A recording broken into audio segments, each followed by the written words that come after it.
3, 2, 1, start. I feel it a great honor to inaugurate this memorable session of the World Forestry Congress. Stop. For the first time, it is meeting outside Europe in an Eastern country. Stop. The importance of the occasion is heightened by the fact that it is combined with the first session of the World Tropical Forestry Congress. Stop. It is fitting that the first of what I hope may be a regular series of tropical forestry congresses should be held in India, which has been working in this difficult field of forestry for close on a century. Stop. I am therefore happy that the offer of the Government of India to undertake responsibility for holding the 4th World Forestry Congress was accepted by the Food and Agriculture Organization.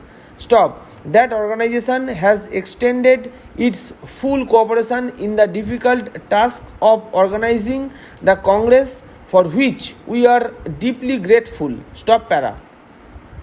I believe we have here today as a representative gathering of world foresters and technicians connected with wood-based industries as has ever assembled in any place before. Stop. Delegates from 51 countries and representatives of a number of organizations such as the Food and Agriculture Organization, UNESCO and ILO are present at this inaugural session. Stop. It is a matter of gratification that even countries which are not members of the FAO have considered the Congress important enough to send strong delegations to participate in its discussions. Stop. In the name of India, I extend to all the members of the Congress a most cordial welcome. Stop.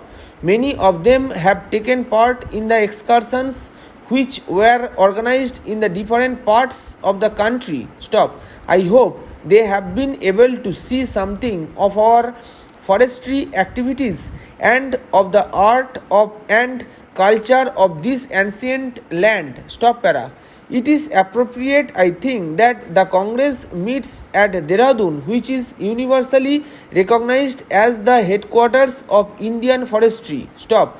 The Forest Research Institute, in whose convocation hall we are assembled today, is one of the oldest institutions of research and education in the country, dating back as it does to 1878, when it started as a modest school for training forest rangers. Stop. During the 3/4 of a century of its existence, it has played a leading part in the development of Indian forestry. Stop. I believe its work is not unknown in international forestry circles for the betterment of a forestry infrastructure. Stop para.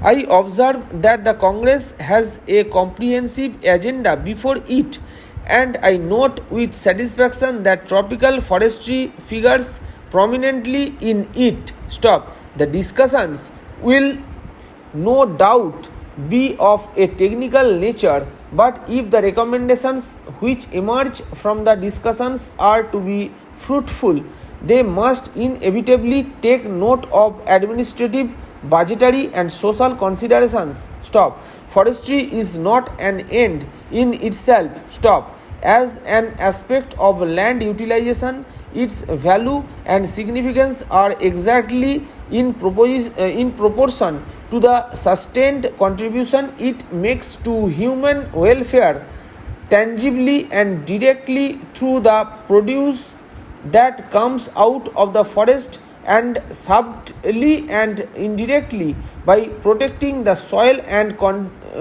conditioning the climate, thereby sustaining the physical basis of life. Stop.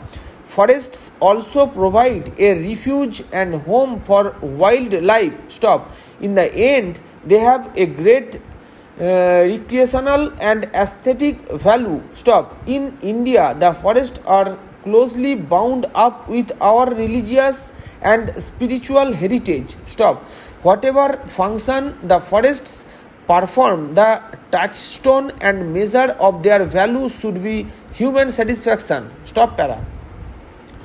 Wood is essential for human life as fuel, as a versatile structural material, and as raw material of many products which are indispensable to modern life. Stop. Forests are efficient agents for soil conservation, for flood control, and for stream flow maintenance. Stop.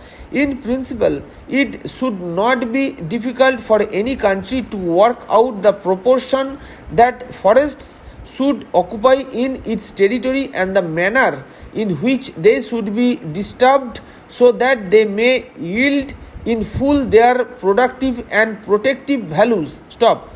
But hardly in any country would it be possible to secure a logically desirable and theoretically correct allocation of land to agriculture, pasture, and forestry, because one is not planning on a clean slate, so to say. Stop. In an ancient country like India, the pressure of the human and cattle population on the soil makes the problem of obtaining sufficient land under forest one of peculiar difficulty. Stop.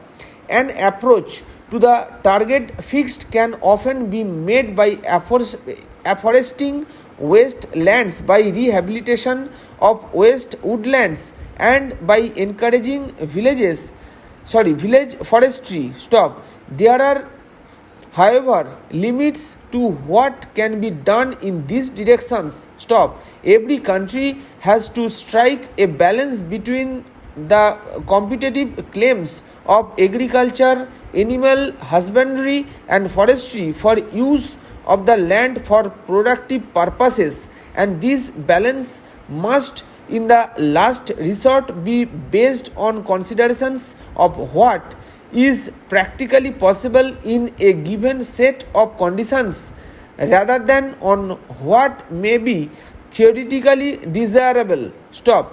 In the older countries, it may happen that the area under forest plus the area available for afforestation is less than what is considered the desirable minimum now. Stop.